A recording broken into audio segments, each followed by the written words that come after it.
just wanted to share this with you for a second. In John chapter 5, verse 14, it says, "Afterwards, Jesus found him in the temple and said to him, 'Behold, you have become well. Do not sin anymore, so that nothing worse happens to you.'" Jesus didn't just heal him and walk away. He came back and spoke to his life.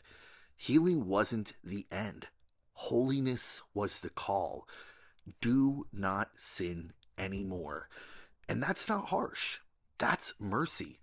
Because Jesus knows sin doesn't just stay small, it leads somewhere. So if God has touched your life, don't go back to what he brought you out of. Turn, walk differently. Don't ignore this. Come back to Jesus. All right, I'll see you later.